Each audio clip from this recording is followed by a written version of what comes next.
নমস্কার বন্ধুরা, আশা করি সবাই ভালো আছেন। তো আমার বিভিন্ন অ্যাস্ট্রোলজি বিষয়ে, স্পেশালি কেপি অ্যাস্ট্রোলজি বিষয়ে বিভিন্ন ভিডিও করেছি। আমি শ্রী কাজল গাঙ্গুলি, আমাদের ইনস্টিটিউটের নাম বিএস ইনস্টিটিউট অফ বৈদিক অ্যাস্ট্রোলজি অ্যান্ড কালচার। তো সেই ভিডিওগুলোতে দেখার পরে বিভিন্ন জায়গা থেকে বিভিন্ন রকম কোয়ারি বা ফোন পেয়েছি।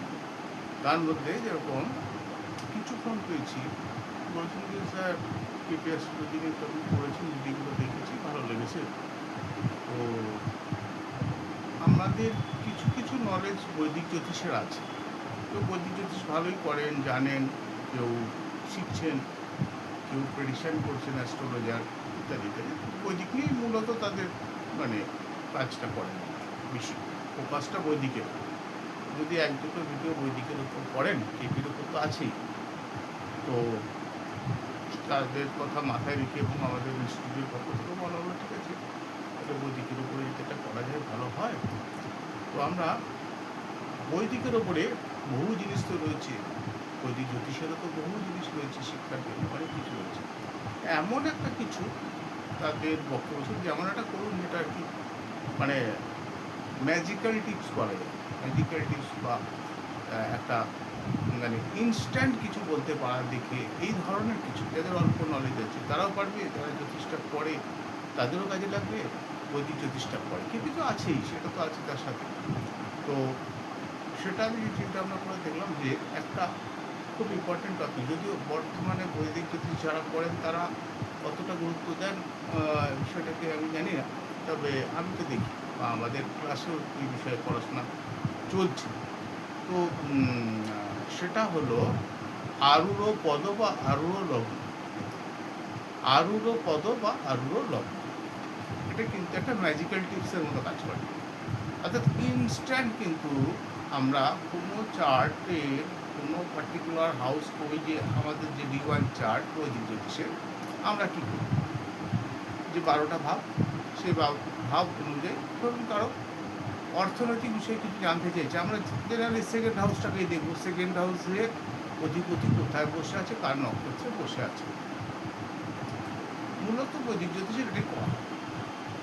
তো এখানে আরূঢ় পদ বা আরূঢ় লগ্নের সিস্টেমটা একটু আলাদা, কিন্তু খুব ছোট এবং সহজ, অত কিছু দেখার দরকার নেই, নক্ষত্র গ্রহ কিছু নেই, ভেরি সিম্পল। আরূঢ় লগ্ন আগে বার করতে হবে।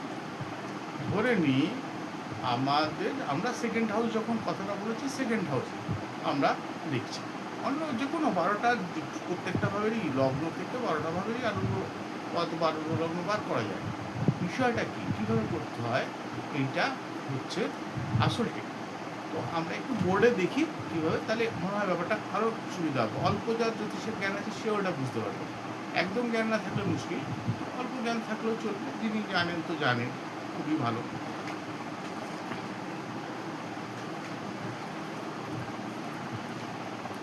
ধরা যাক আমরা একটা চার্ট এরকম, আনুমানিক একটা চার্ট আর কি।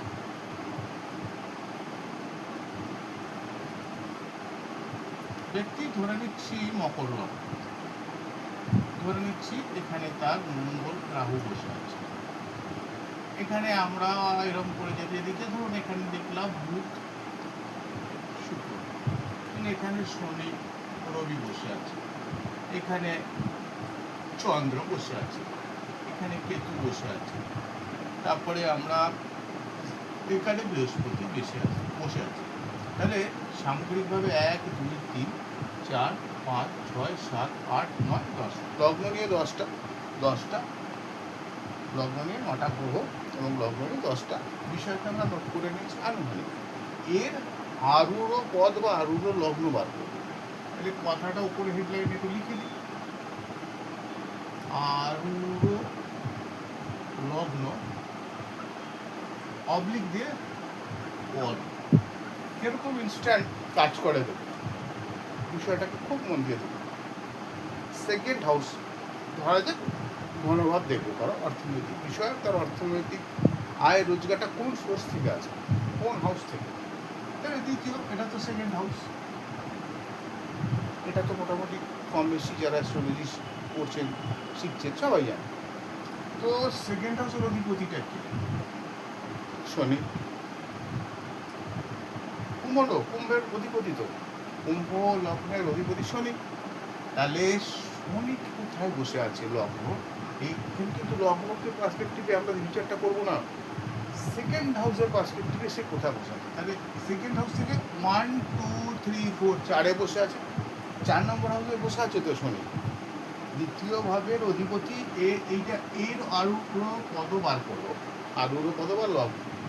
এই হাউসের যে অধিপতি বসে আছে সেই হাউস থেকে, কিন্তু এটা অন্য ওই ক্যালকুলেশন যে লগ্ন থেকে আমরা করি সেটা নয়, আরূঢ় পদের বেলায় 1 2 3 4 শনি, ঠিক ততগুলো ঘর, অর্থাৎ 1 2 3 4 যেমন হচ্ছে, শনি থেকে 1 2 3 4, এইটা কিন্তু হয়ে গেল কার? দ্বিতীয় ভাবের, দ্বিতীয় ভাব সেকেন্ড কথাটাও লিখলাম, আরূঢ় পদ,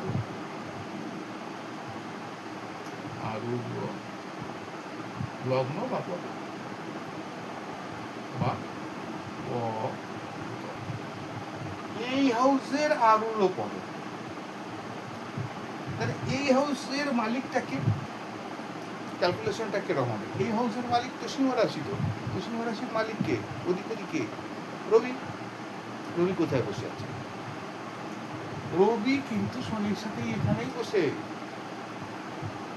এইখানে একটা জিনিস ক্লিয়ার, যে আরূঢ় পদ হয়েছে রবি, অর্থাৎ সিংহ রাশি, তার অধিপতি বসে আছে লগ্নের নিরিখে 1 2 3 4 5 পঞ্চমে। রবি তো পঞ্চমে বসে, কার হাউসে? ঘরটা কার? বৃষ রাশি, শুক্র। শুক্র কোথায় বসে? 4-এ। দেখুন, আমি কিন্তু নর্মাল যে আমরা একটা কুণ্ডলী দেখে যেরকম first house, second house, third house নক্ষত্র দিয়ে বিচার করি, ওদিকেই যাচ্ছি না, টোটালটাই আরূঢ় পদ দিয়ে করছি। ওটা তো করা যাবে, ওটা তো করতেই হবে, তার সাথে আরূঢ় পদটা জানলে ইনস্ট্যান্ট বার করা যাবে। তাহলে সেকেন্ড হাউসের আরূঢ় পদ সিংহ রাশি, রবি, সে বসে আছে শুক্র বৃষের এতে। তার মানে শুক্র ওরিয়েন্টেড, তার কিন্তু প্রফেশন, সেটা তো বুঝলাম। শুক্র ওরিয়েন্টেড কি? ফোর্থ হাউসে তো, লগ্ন থেকে। এবার বিচারগুলো সব লগ্ন থেকে। শুক্র তার বসে আছে ফোর্থ হাউসে, তার মানে এডুকেশন, শিক্ষা। ফোর্থ হাউস প্রাইমারি এডুকেশন, শিক্ষা। পঞ্চম কানেক্ট করেছে speculation, prediction, astrology related field, any kind of speculation. 6 কিন্তু নয়, কারণ চাকরি করলে কিন্তু চাকরি টিকবে না, একেবারেই মানসিক শান্তি হবে, অটোমেটিক চাকরিগুলো ধরবে আর ছাড়বে। কারণ আরূঢ় পদ, আয় রোজগারের কতটা পঞ্চম হয়েছে, চাকরি দেবে 6 লাগবে, অন্যের অধীনে কাজ করা। এই হলো একটা দিয়ে বোঝালাম, 2 দিয়ে প্রত্যেকটা ভাবে। ধরো 2 ছেড়ে দিন, লগ্নকে দেখুন। লগ্ন, এই লগ্নটা মকর লগ্ন, মকর লগ্নের অধিপতিকে শনি।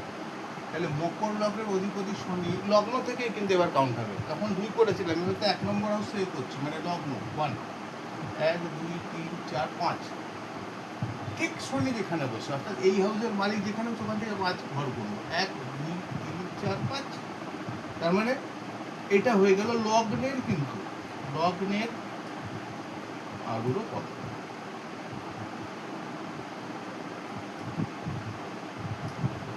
লগ্নের আরূঢ় পদ, হাউসটা কার? বুধের, কন্যা রাশি। এইবার বুধ কোথায়?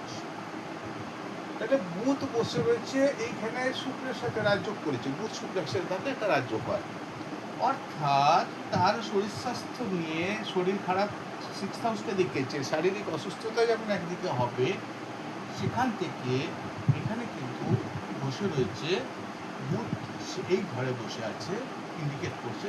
আর এই ঘরটার মালিকটাকে, যেমন এখানে দেখেছে, এই ঘরটার মালিকটাকেও একবার দেখতে হবে ক্রস করে। মঙ্গল, মঙ্গল এখানে উচ্চস্থ হচ্ছে, মকরে মঙ্গল উচ্চস্থ হয়, তার মানে শরীর স্বাস্থ্য আয়ু নিয়ে রোগমুক্ত দেবে। 6 কানেক্ট হলেও আলটিমেটলি উচ্চস্থ মঙ্গল কিন্তু আরূঢ় পদের জায়গাটা হাউসটার মালিক তো মঙ্গল, ওভারকাম করে নেবে, ফাইনালি ওভারকাম করে নেবে। আমার কথাটা হচ্ছে এটা। তো এই বিষয়টা কিন্তু আমার বক্তব্য নয়, আপনারা পড়েছেন কিনা এই না, আপনার ঋষি পরাশরের যে বই পরাশর ঘোড়া, সে বই আছে। তারপরে আপনার আপনার এতে কালিদাসের যে লেখা, যেটা আপনার আরেকটি বিখ্যাত বই জ্যোতিষের, সেখানেও কিন্তু এটা আছে। তো পরাশরী ঘোড়াতেও আছে। আবার আপনার ভিভু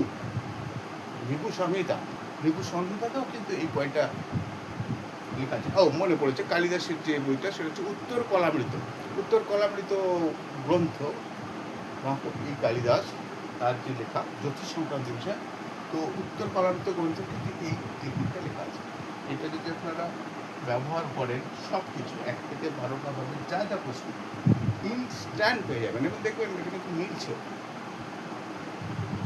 টেকনিকটা আবার একবার বলি, 1 করেছি, 2 করেছি, আমরা একটা ধরে নিচ্ছি সপ্তম করি।